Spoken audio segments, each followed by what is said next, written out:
Muy buenos días, muy buenas tardes, muy buenas noches, según el horario en el que nos tengan a bien observar o escuchar. El día de hoy, Educando tu Mente, me presento, Sonia Ramírez, transmitiendo desde la ciudad de Querétaro, México, en el ciclo Conociendo tu Ser. El día de hoy tenemos a una personalidad increíble en todo lo que es el ramo de la educación. El día de hoy, el maestro Alfonso Cruz Serrano nos hace el grandísimo honor de regalarnos unos minutos de su tiempo, ya que es una persona súper ocupada. Y bueno, tengo a bien el día de hoy presentárselo. Él es doctor en Ciencias de la Educación, maestro en Docencia de la Educación Superior, es ingeniero, diseñador curricular en modelos de educación en competencias y está certificado por la OSD y el Banco Mundial. Sin más preámbulos, les dejo los micrófonos, les dejo el auditorio. Querido maestro, muchísimas gracias por este espacio y él nos va a hablar del tema la educación de calidad en el contexto de la sociedad actual. Gracias, maestro. Nuevamente saludo a todos eh, tu auditorio, Sony. Un placer de nuevo estar contigo. Realmente para mí es un honor el que el día de hoy pueda platicar sobre algunas ideas en concreto sobre la parte de la educación y contextualizada lo que es la importancia de esa educación de calidad en el entorno actual en el que estamos viviendo.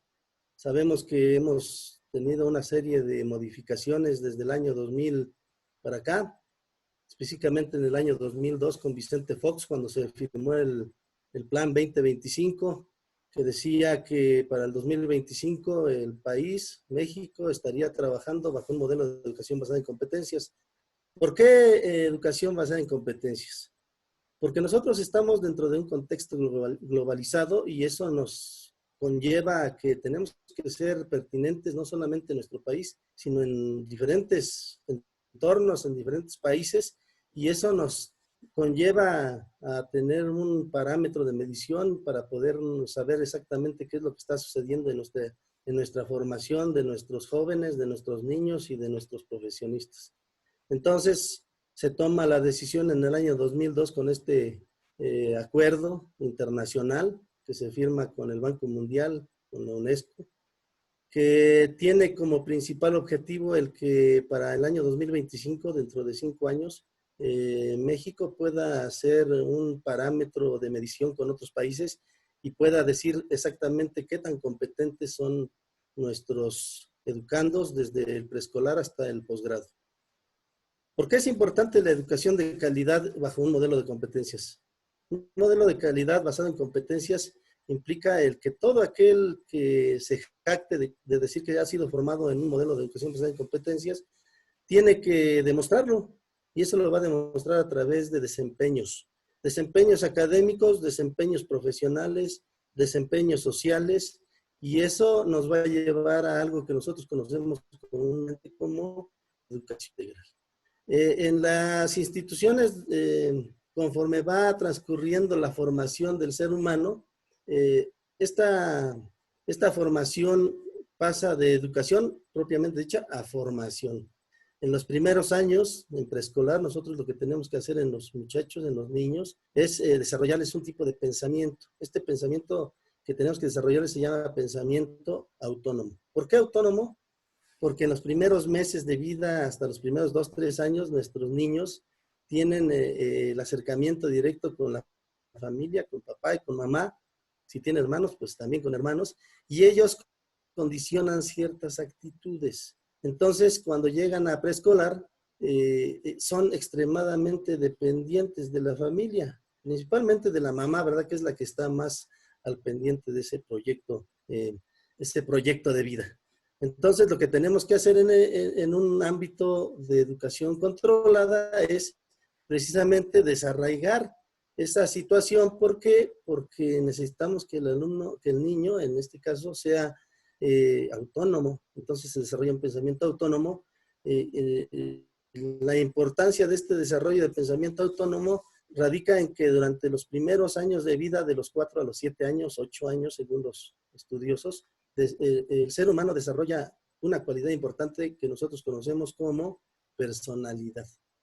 Si nosotros como educandos no conocemos este enfoque educativo que está en el sistema educativo nacional, claramente delimitado con ciertas competencias que hay que desarrollarle, nosotros podemos correr el riesgo de no desarrollar esa personalidad en el niño. Y pues el resultado será catastrófico porque tendremos niños y jóvenes y adultos y profesionistas distraídos, resentidos con la vida, que no pueden aportar un granito de arena para el desarrollo de la comunidad o de su sociedad.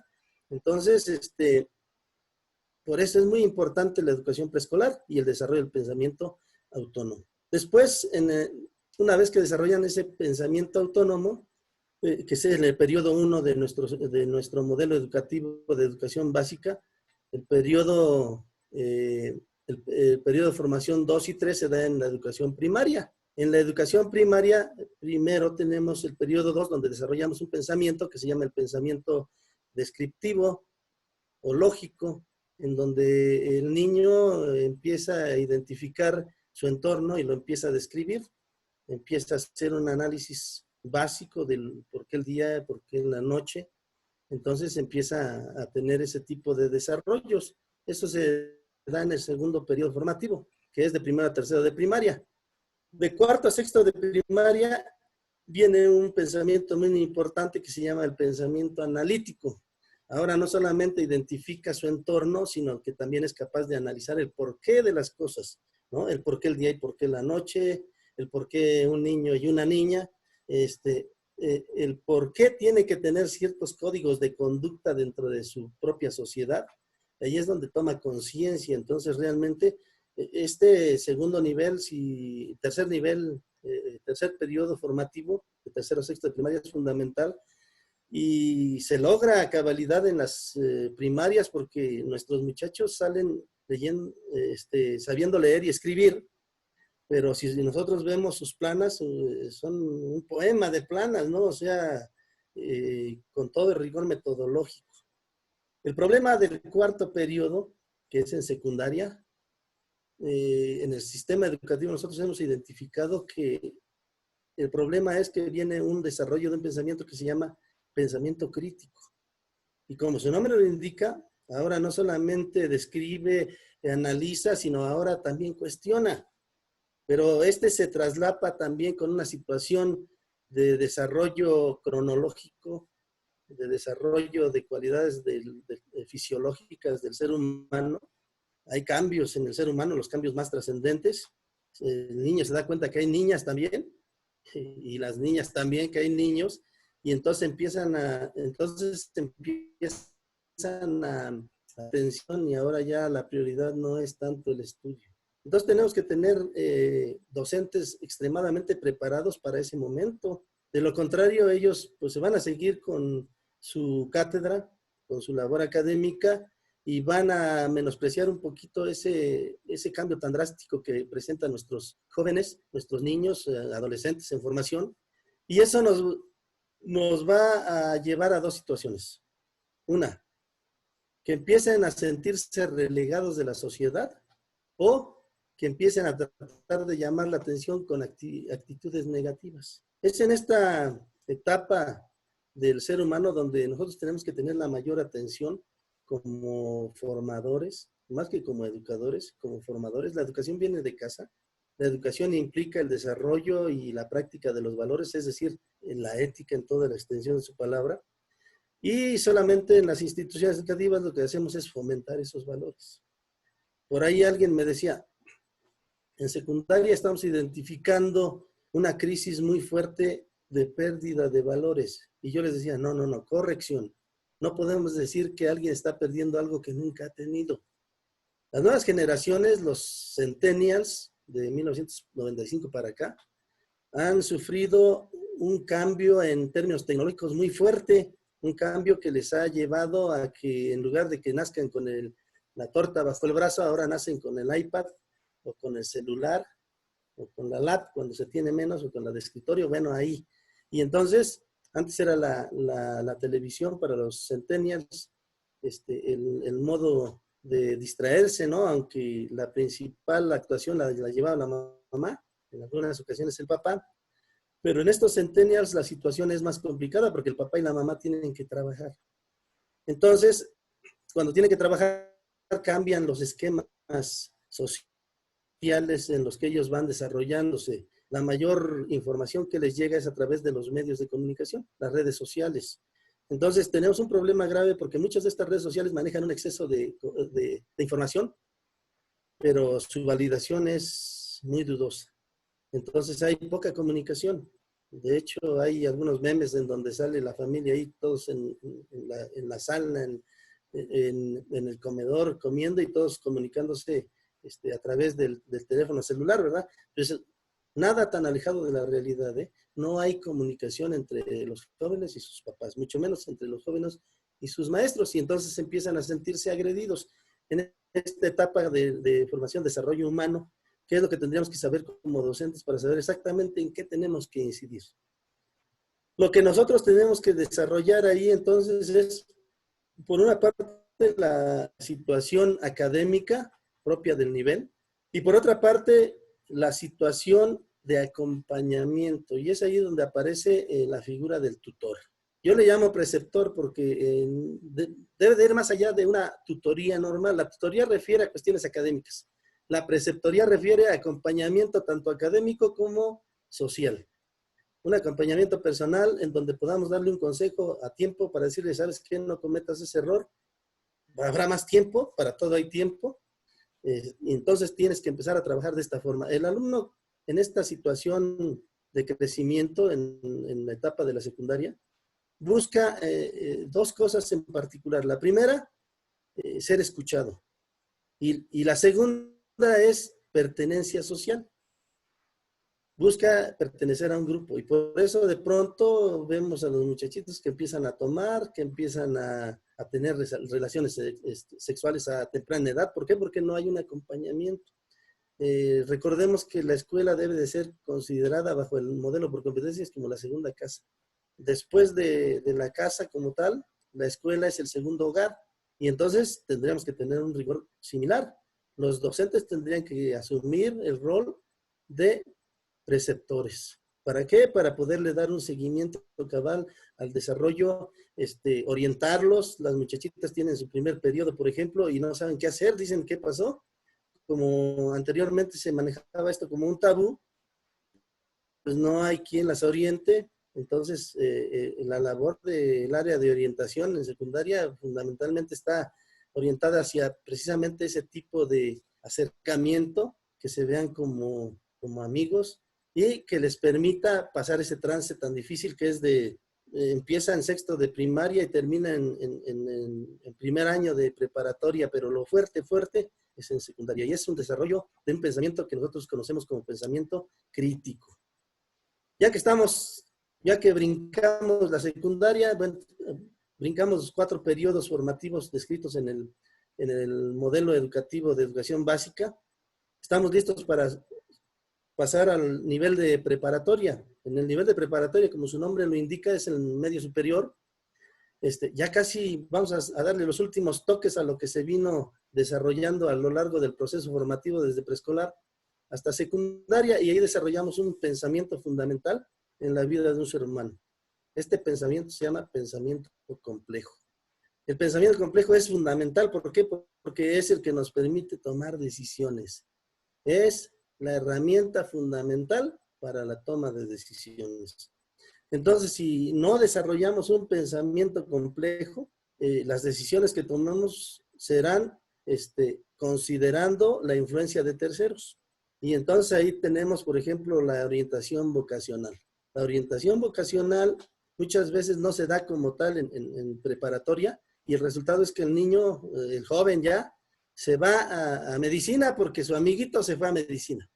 O se va a psicología porque la niña agarró y como que le gusta y le dijo, me voy a tal lado a psicología, y ahí va para psicología cuando su verdadera vocación, por ejemplo, era para ingeniería o era para algo, no sé, minería, le gusta hacer maquetas, bueno, pues entonces era arquitectura, ¿no?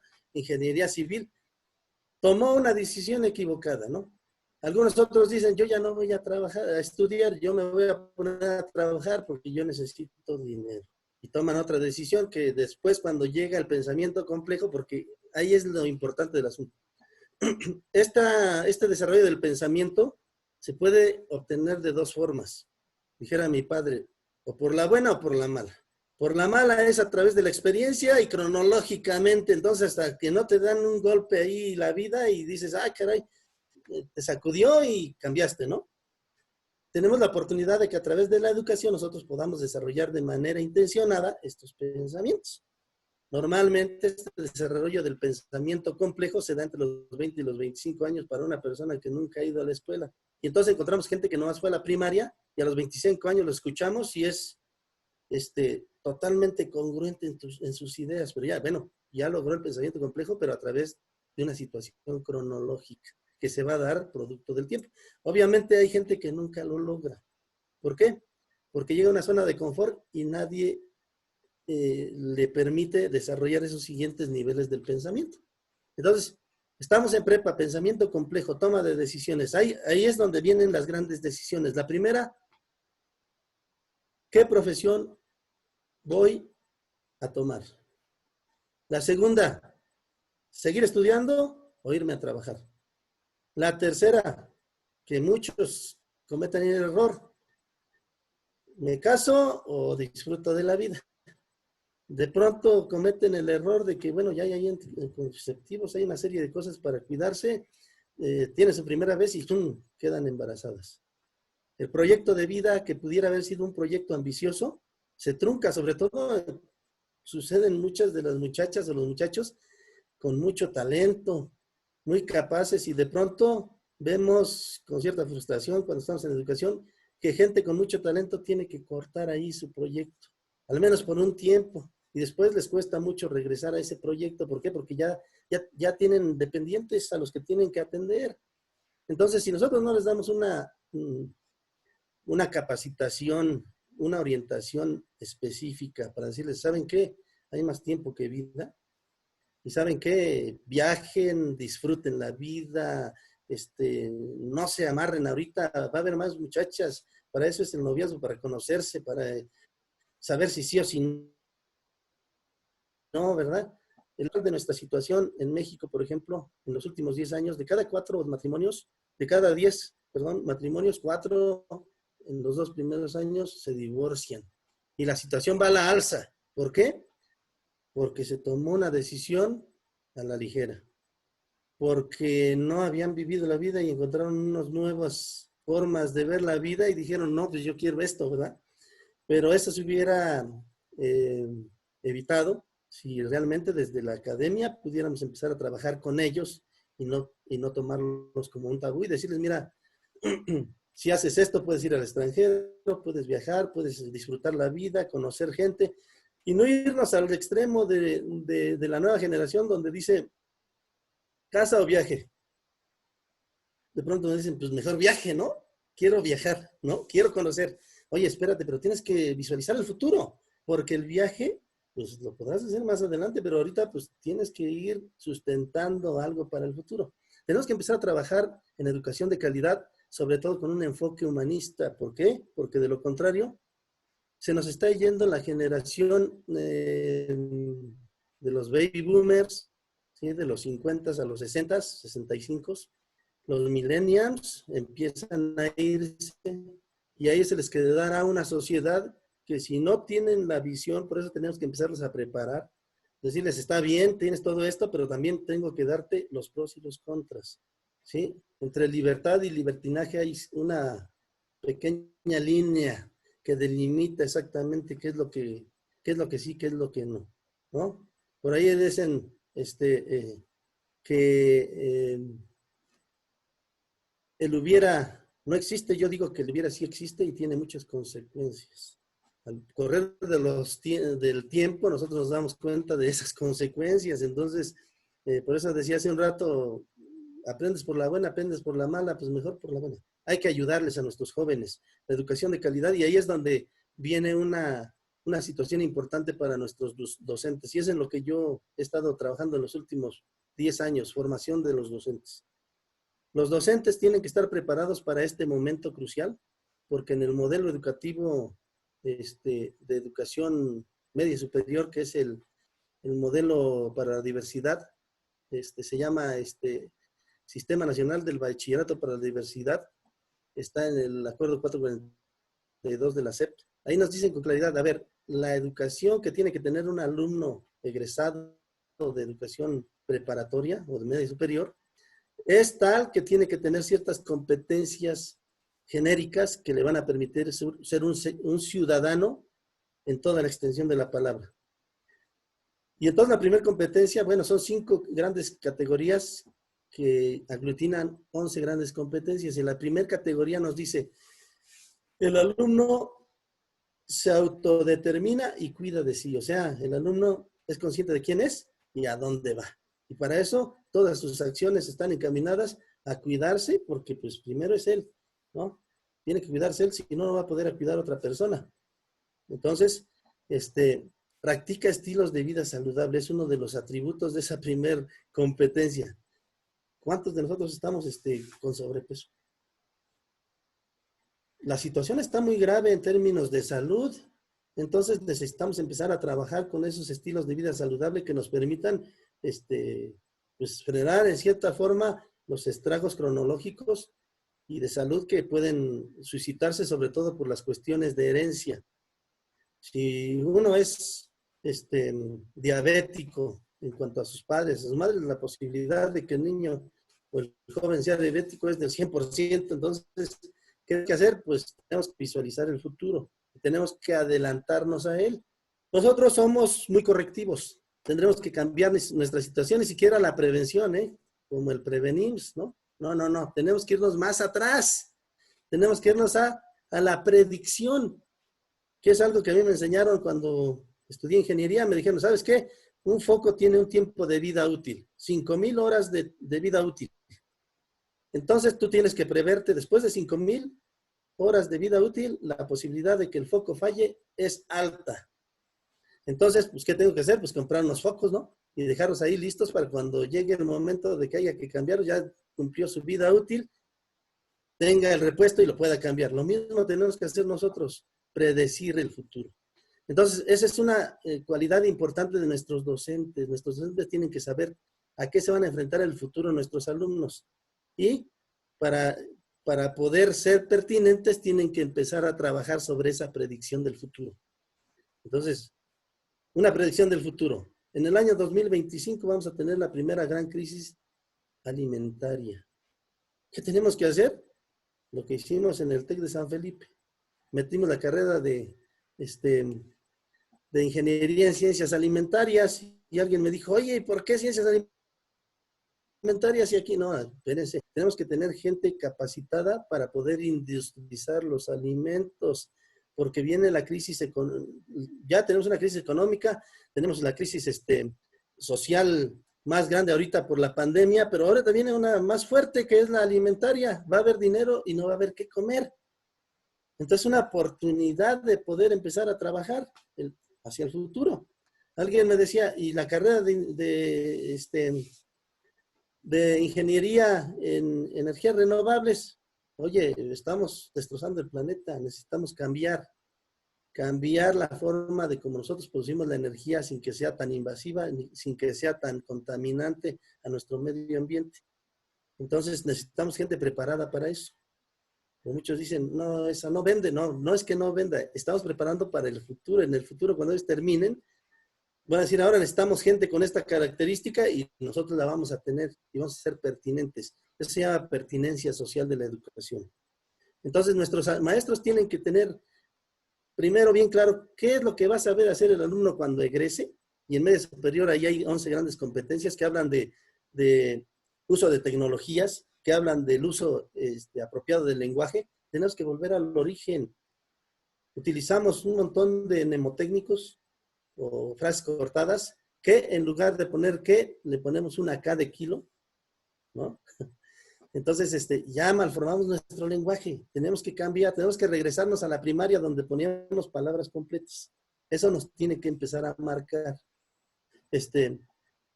Tiene que saber también de unas ciertas competencias que le van a permitir ser pertinente y ser de calidad. Y esas competencias se llaman competencias socioemocionales. Una competencia básica de un docente socioemocionalmente competente es que debe de ser resiliente. La resiliencia se refiere a que pues, yo tengo que aprender de alguna situación adversa y de ella tener experiencias para poder, primero, no volverlo a cometer y segunda, tener la posibilidad de recuperarme de ese tropiezo. Si a un maestro que está frente al grupo le dicen eso que estás diciendo es erróneo y él no tiene argumentos para poder defender su postura, automáticamente va a perder la autoridad moral y todo el resto del curso será perdido porque los alumnos van a perder el interés en aprender de esa persona. ¿Por qué? Porque no supo defender una postura o no tuvo los elementos de conocimiento básico para poder decirles, no, esto es así por esto. ¿Sí?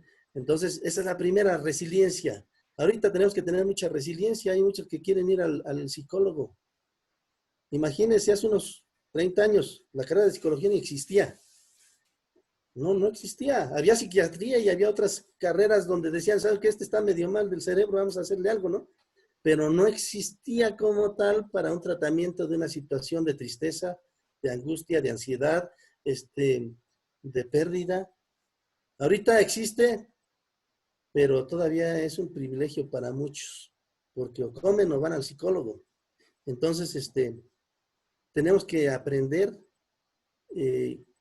a ser resilientes, pero también tenemos que aprender cómo hacer que nuestros alumnos no sean impactados por situaciones negativas que los marquen de por vida.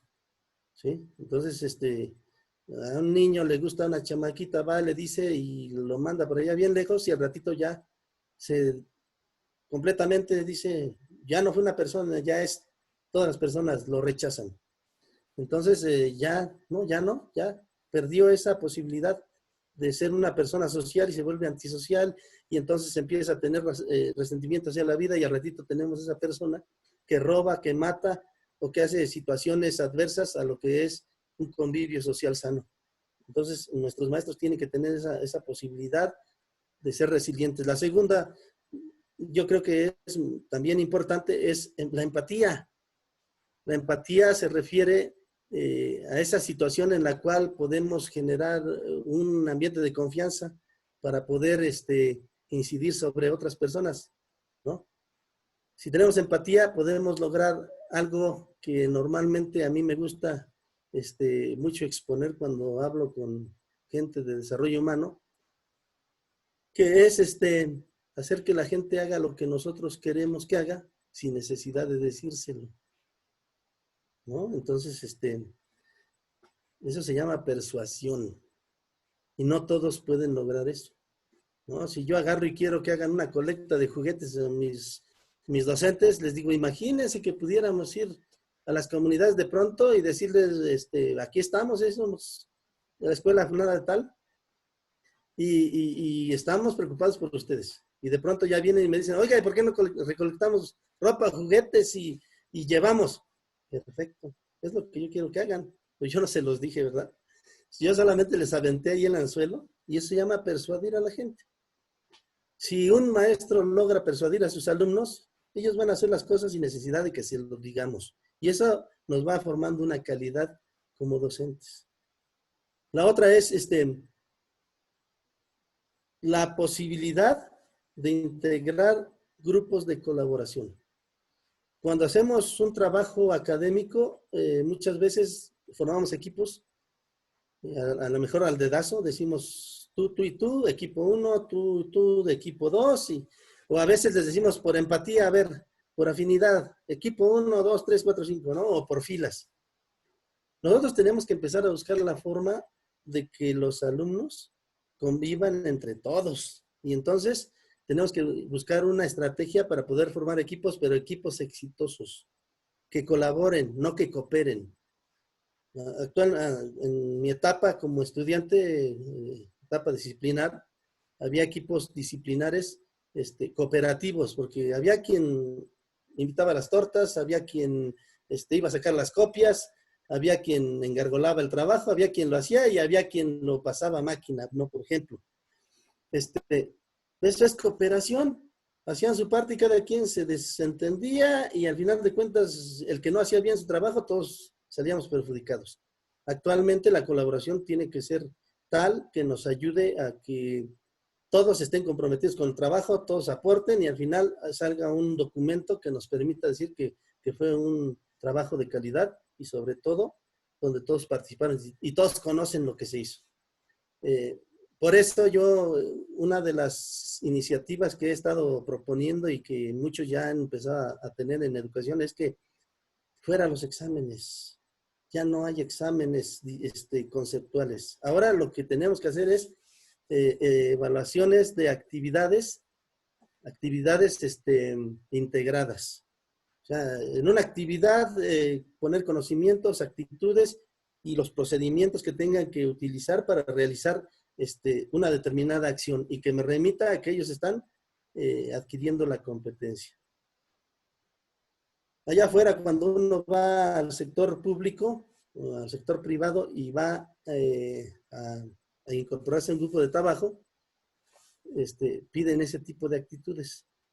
De pronto mis maestros, todavía algunos disciplinados me dicen, apliqué un examen, a ver, pásamelo. 50 preguntas. ¿Y cuánto tiempo? 2 horas. A ver, contéstamelo. No me lo contestan. Y son los gurús del conocimiento. No me lo contestan ni a la mitad. Entonces dicen, ¿qué pasó? Entonces me dice, es que copiaron 10 de los 30 que teníamos ahí, copiaron. Y le digo, ¿sabes qué? Eso que ahorita hizo el alumno, estar intercambiando opiniones sobre una problemática que tú le dejaste, nos están pidiendo allá afuera y allá afuera no se llama copiar, se llama colaborar. Entonces, hay que buscar la colaboración. Cuando nosotros logramos que los maestros entiendan esto, entonces ahora yo les pido que tengan un curso a seguir, que sepan hasta dónde van a llegar en base al tiempo. Y entonces les digo, los contenidos temáticos pasan a un segundo término y ahora lo que quiero es que me desarrollen un mapa de competencias. Una ruta crítica que me diga qué es lo que va a aprender el alumno a lo largo del tiempo. Los conocimientos se verán reflejados en un desempeño, en una actividad específica que ellos puedan desarrollar. Y entonces empezamos ese proceso formativo y los muchachos pues realmente les estamos implementando solamente 4 estrategias fundamentales en el desarrollo de competencias. La primera es la técnica de la interrogación. Todo empieza por una pregunta. Todo proceso empieza por una pregunta. Y la pregunta nace de una necesidad, entonces es básico. Yo les digo a mis maestros, si tú tienes la posibilidad de identificar cuál es la pregunta detonante, en ese momento los muchachos van a adquirir esa intencionalidad de aprender algo y eso se llama aprendizaje significativo. Entonces, si ya los atrapaste con esa pregunta, tienes al grupo en tus manos y ahora desarrolla el proceso formativo. Entonces, la técnica de la interrogación es fundamental.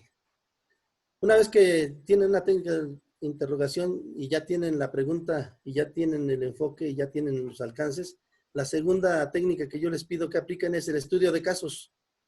En educación no es necesario inventar el hilo negro. Ya todo está. Ahora lo que tenemos que hacer es que nuestros alumnos sepan contextualizar.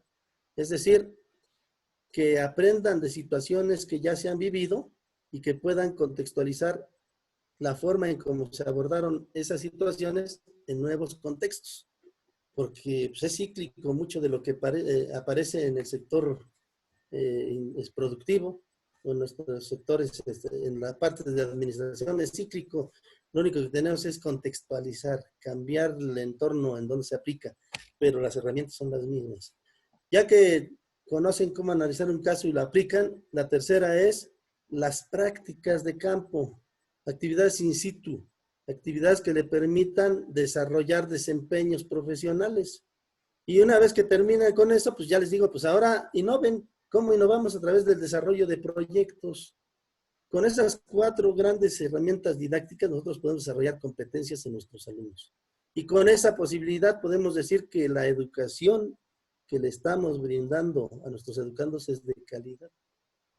En educación superior, el pensamiento que desarrollamos se llama pensamiento transformador. ¿Por qué? porque nosotros con todas las herramientas que ya traemos desde preescolar hasta el pensamiento complejo en preparatoria y lo nuevo que nos están dando, podemos mejorar el entorno y eso se llama transformación.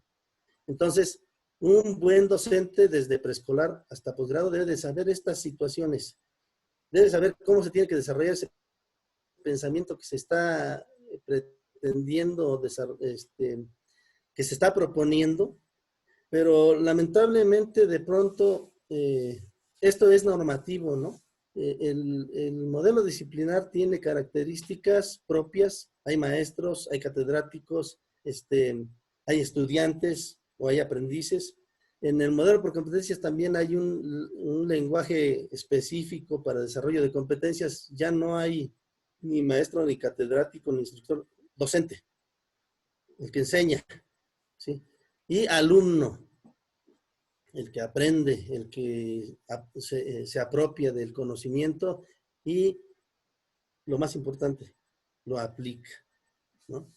Entonces, tenemos esta situación de desarrollo de competencias que a mí me ha gustado mucho ser pionero. Yo puedo decir que soy pionero porque he tenido en 3 instituciones la oportunidad de implementar el modelo y con grandes resultados.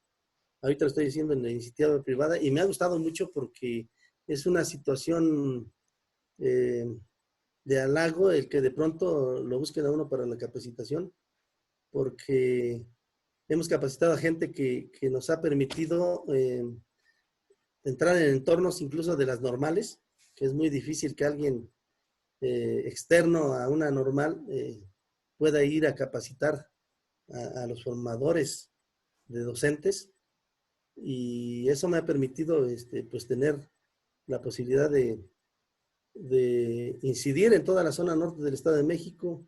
Estamos incidiendo ahorita en Colombia, con los cubanos también estamos teniendo cierta participación, y pues solo esperemos que estos desarrollos se continúen, porque la forma de hacer docencia en la actualidad va a estar orientada hacia el nuevo modelo híbrido que acaban de presentar hace unos días, en donde tendrá que haber clases presenciales y virtuales de manera alternada. Entonces, habrá que ver esa propuesta porque se corre el riesgo de que los docentes queden extremadamente saturados en la cuestión administrativa y le den poca importancia a la cuestión formativa.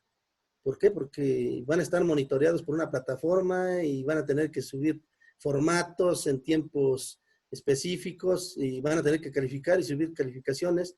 Y si no les enseñan a evaluar por competencias, pues vamos a tener ahí montones de expedientes con trabajos por calificar, y pues en un entorno digital, tener un exceso de trabajo nos va a impedir hacer una evaluación de calidad. Entonces, finalmente, yo creo que la calidad del docente incide directamente en la formación del alumno. Tenemos que empezar a trabajar sobre todo, quitar un poquito las situaciones administrativas que implican los famosos sindicatos, que son los que a veces entorpecen mucho el trabajo académico porque defienden hasta lo indefendible de pronto, y buscar más que nada que haya procesos en los cuales se evalúen tanto las habilidades como los conocimientos y las aptitudes de los docentes, para que realmente haya docentes comprometidos, docentes dinámicos, pero sobre todo docentes con vocación de servicio. Esa sería a grandes rasgos la exposición de lo que yo puedo decir con respecto a lo que es lo que requiere actualmente la sociedad en términos de calidad educativa. Y qué importante todo lo que nos ha mencionado, y de una manera tan sencilla, porque usted es una persona que domina perfectamente bien el tema, y cómo el desarrollo humano empieza desde los primeros días de vida y cómo va desarrollándose de acuerdo a la capacitación que se ha tenido, ¿no?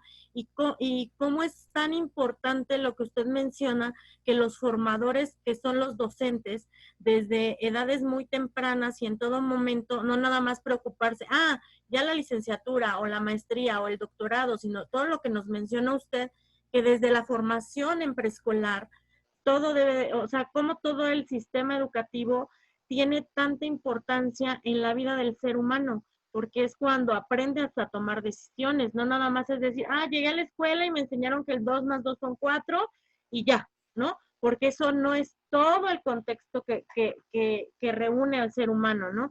Sino el ser humano está compuesto de miles de partes y como esas partes el docente tiene que tener la capacidad de poderlas amalgamar para que la vida de un ser humano sea en función a una felicidad, porque aparentemente está como dividido, ¿no? Una cosa es la educación y otra cosa es la parte personal, el desarrollo humano, bla, bla, bla.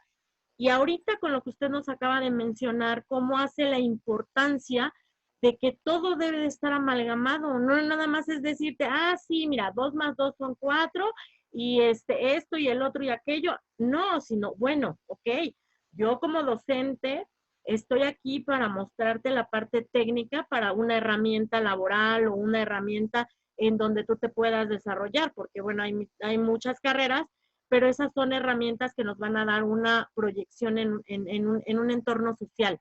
Pero ¿qué es lo que está usted mencionando y de una manera de verdad que yo lo admiro muchísimo porque nos lo dice de una manera tan ligera que es tan entendible en donde dice, ok, y el maestro, el catedrático, la persona que está frente al grupo, el docente, está capacitado para decirte, oye, si tú, está bien que explores tu sexualidad, está bien que esto, está bien que el otro, pero ¿qué va a pasar contigo si el día de hoy eliges formar una familia? O no elegiste, sino que por las decisiones que tomaste o el momento, no eres congruente, ¿no? Y cómo puedes, en lugar de ir hacia ese camino que estás enfocado a estudiar, tener una profesión, viajar, conocer, bueno, ahora ya tienes la responsabilidad de un bebé, y no quiere decir que esto sea bueno o malo, sino que el docente, a lo que voy con este comentario es cómo el docente debe de estar capacitado, no tan solo en el área que está impartiendo, sino en todas las áreas de un ser humano, porque lo que está haciendo un docente es formarlo,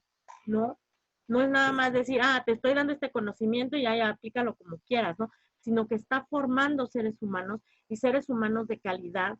Y precisamente lo que usted nos dice, la educación de la calidad en el contexto de la sociedad actual, cómo ese amalgamamiento de todo lo que se tiene que hacer y que usted está en todo momento, y yo, bueno, porque lo conozco, está en todo momento de hacer esas amalgamas y de educar precisamente al docente o prepararlo para que forme buenos seres humanos, ¿no? O no buenos ni malos, sino para que les dé como guía, para que haga todo es como el rompecabezas, ¿no? Están todas las piezas y el docente cómo va a ir acomodando ciertas piezas y cómo va guiando.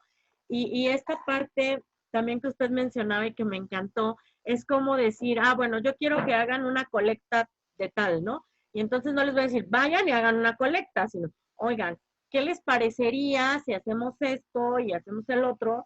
Y entonces se van logrando los objetivos, ¿no? Y eso también es una maestría, ¿no? Eso también es parte del conocimiento y yo creo que al estar en este sentido de la educación, no es nada más de educarse o ser docente para dar una herramienta, sino es todo este conjunto de herramientas para formar seres humanos que puedan potencializar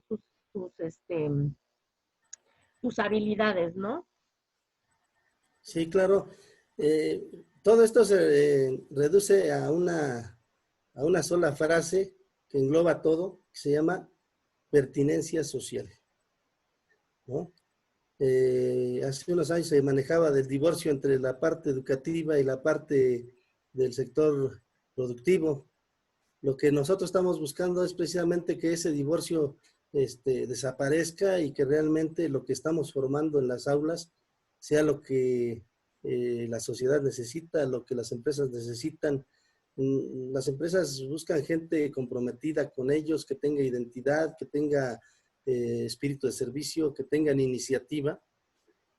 Y si nosotros no les enseñamos este tipo de elementos a través de la academia, muy difícilmente van a poder ser pertinentes y van a lograr incidir en los ámbitos de la toma de decisiones de estas empresas, ¿no? Entonces, lo que sí buscamos también en ese sentido es que ya no, ya el maestro no vaya y desarrolle un contenido temático, por ejemplo, las matemáticas, ¿no? Todas abstractas, sino que le digamos al alumno, esta es una herramienta que te va a permitir ayudarte en estos contextos, te sirve para esto, ¿no? Y entonces que vea cómo puede solucionar problemas a través de lo que está aprendiendo. Si no, seguiremos siendo totalmente disciplinares o con un modelo tradicional, ¿no?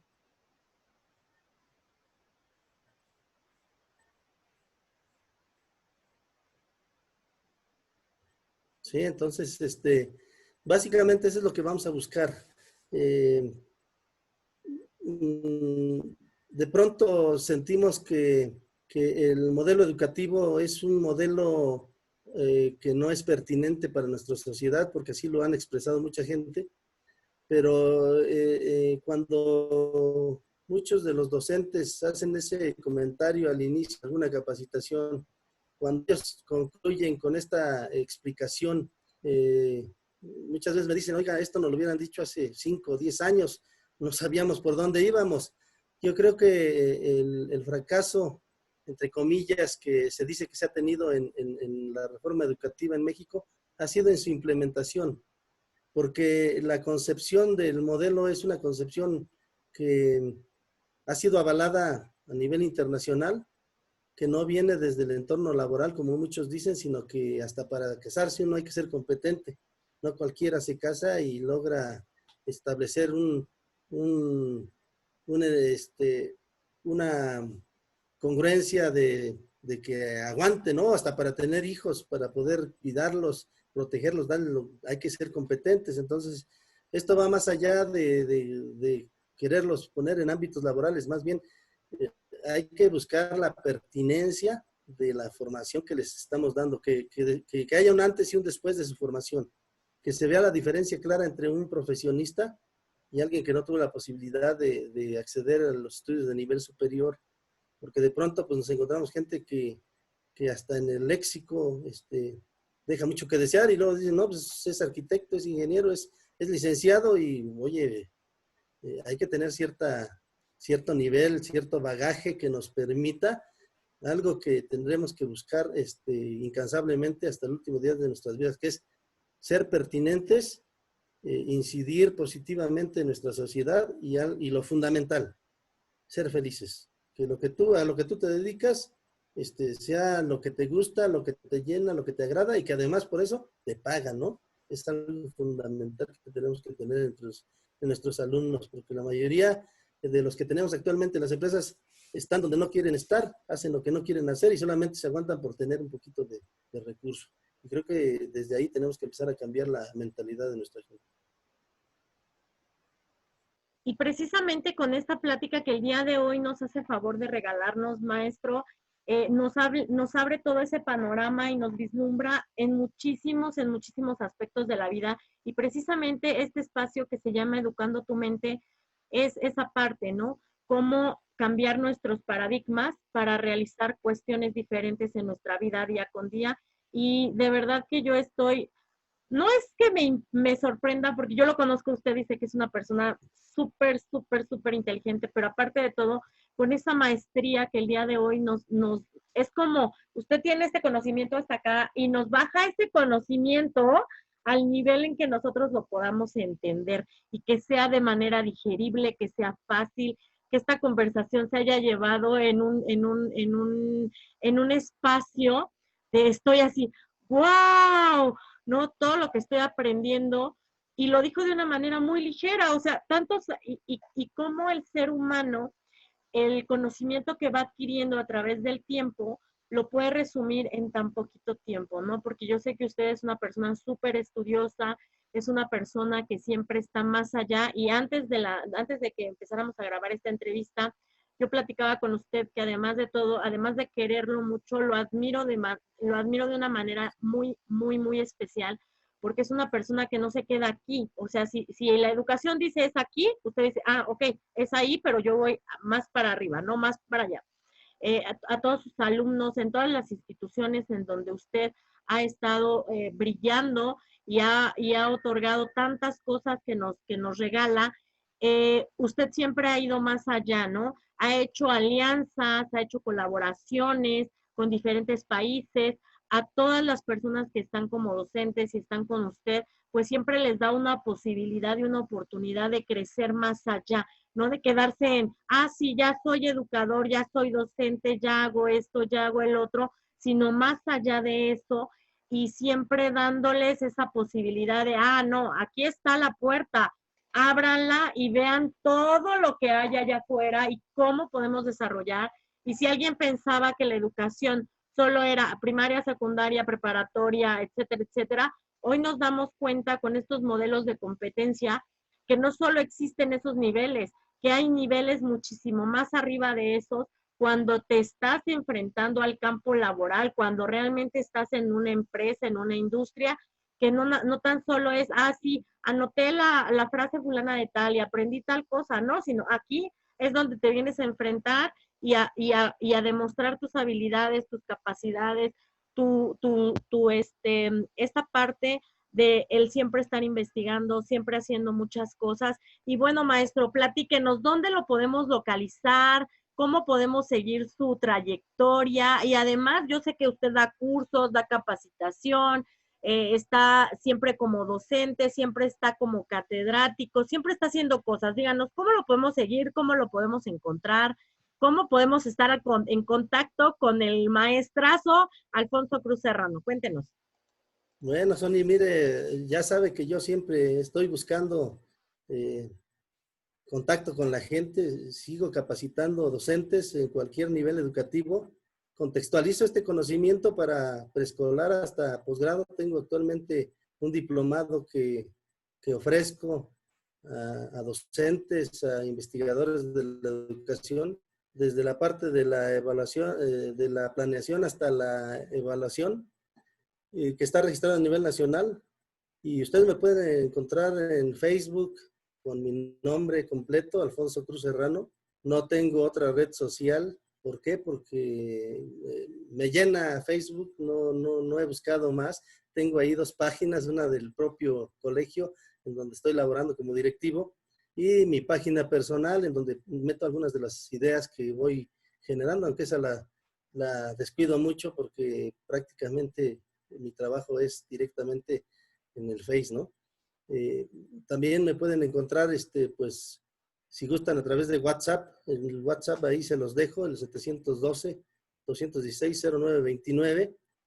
Y cualquier duda o alguna cuestión en la cual podamos apoyar, capacitaciones, pues usted sabe que traigo un proyecto importante de capacitación. Ahí los eh, podemos atender para poder llegar a algún consenso, y más en estas nuevas formas de trabajo. Ahorita estoy trabajando, yo le decía, para los colombianos. Tendré una exposición en unos días más, precisamente sobre lo que es la internacionalización de la educación y cómo tendrá que ser el nuevo trabajo a partir de esta nueva normalidad. Sí, muchísimas gracias, maestro, y de verdad que para nosotros es un verdadero placer y honor tenerlo en este espacio. Esperamos contar con su participación nuevamente. La verdad, a mí me deja muy enriquecida y bueno, a todas las personas, al auditorio que nos ve, también el maestro es conferencista, aparte de que tiene varios programas de capacitación, no tan solo en la materia educativa, sino en el campo laboral también. Es una persona multifacética y sobre todo que es un enlace o un conector sector para generar diferentes tipos de alianzas. Él lo hace magistralmente en la parte educativa, pero eso no quiere decir que no haya generado otro tipo de alianzas con otros sectores productivos. Y bueno, en este espacio, aquí está su espacio para cuando usted así lo desee, maestro. Muchísimas gracias por este tiempo, por esta cátedra magistral que de verdad me tiene enamorada de la educación, ¿no? Y si en algún momento yo siempre he estado en pro de la educación, esto me hace abrir todavía más mi panorama y decir vamos por más, porque esto no es un trabajo que se termina hoy, sino es un trabajo que es día con día, y qué bueno que en México se estén formando personas totalmente abiertas a amalgamar ese ser que somos los seres humanos, y no tan solo en solo formar para una especialización, sino un conjunto del ser humano, ¿no? Muchísimas gracias, maestro. Muchas gracias. Muchas gracias, Sony. Le agradezco mucho el haberme invitado y yo espero que sirva de algo esta plática y bueno, me pongo a sus órdenes. Recuerde, al final de cuentas, lo único que siempre pido es que el límite es nuestra imaginación y pues, ser felices a toda costa y tenemos que ser felices. Excelente día y muchas gracias. Gracias, besos, bye. Gracias.